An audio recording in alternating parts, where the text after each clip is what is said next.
নমস্কার বন্ধুরা, ডোনা রান্নাঘরে সবাইকে স্বাগত জানাই। আজকে আমি আপনাদের সাথে শেয়ার করব দেশি লাউয়ের খোসা দিয়ে চাটনি। তো বন্ধুরা, আমরা এই দেশি লাউয়ের খোসা তো ফেলে দিই, আর এর মধ্যে প্রচুর পরিমাণে পুষ্টিগুণ থাকে, কিছুটা পটাশিয়াম থাকে, কিছুটা ভিটামিন সি থাকে।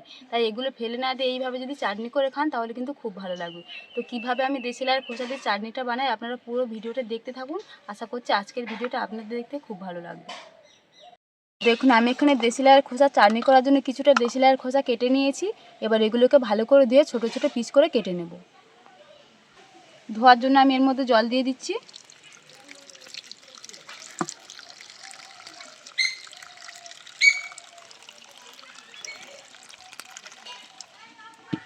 একটু ধুয়ে নেবো এরকম করে।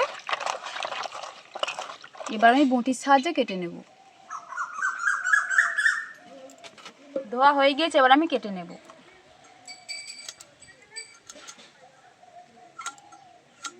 দেখুন, আমি এভাবে ছোট ছোট করে কেটে নিচ্ছি।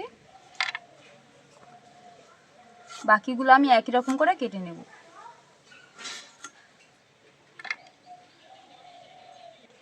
আর এই দেশি লাউয়ের খোসাটা কিন্তু একদম নরম।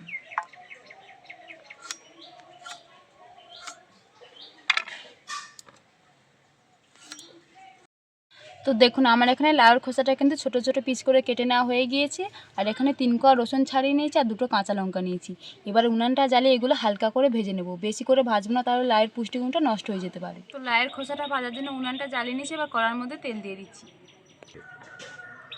সামান্য একটু তেল দিয়ে দিচ্ছি। তেলটা একটু নেড়ে দেবো।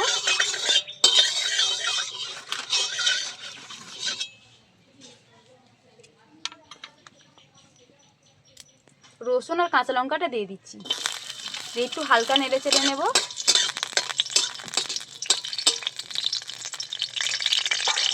হালকা নেড়ে চেড়ে নিয়েছি। এবার লাউয়ের খোসাটা দিয়ে দিচ্ছি। অল্প আঁচে এবার লাউয়ের খোসাটা আমি হালকা করে ভেজে নেব।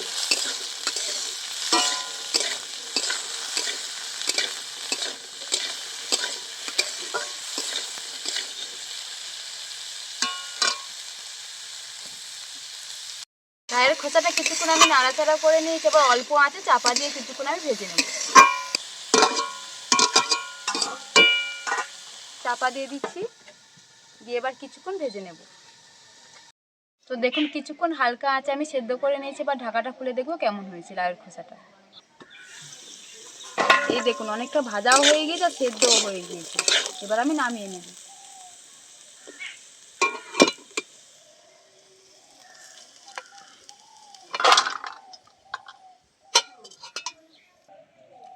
লাউয়ের খোসাটা আমি লাবিয়ে নিয়েছি। এবার আমি বেটে নেব, তার জন্য একটু নুন দিয়ে দিচ্ছি। এবার আমি শিলনোড়াতে বেটে নেব। আপনারা তাহলে মিক্সিতেও বেটে নিতে পারেন।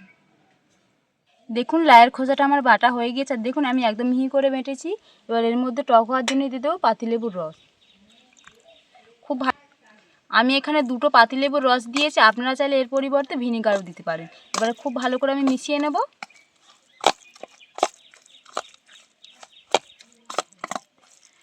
খুব ভালো করে মেশানো হয়ে গিয়েছে। এটা এবারে সাইডে রেখে আমি উনানটা জ্বালিয়ে নেব। উনানটা জ্বালিয়ে নিয়েছি। এবার আমি চাটনিটা বানিয়ে নেব। তার জন্য কড়ার মধ্যে তেল দিয়ে দিচ্ছি। তেলটা এবার হালকা করে গরম করে নেব।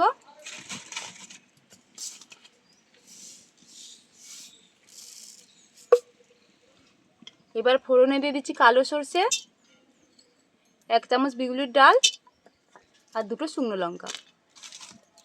হালকা নেড়ে চেড়ে নেব।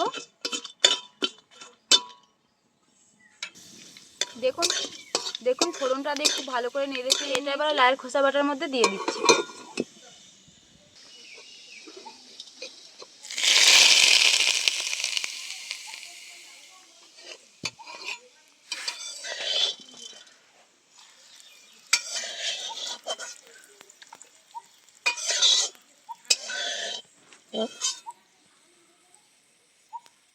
দেখুন বন্ধুরা, আমার কিন্তু দেশি লাউয়ের খোসার চাটনিটা একদম রেডি হয়ে গেছে। দেখুন কত সুন্দর হয়েছে, খেতেও কিন্তু অসাধারণ লাগবে। আর এরকম চাটনি কিন্তু ভাত বা রুটির সঙ্গে খেতে খুব ভালো লাগবে।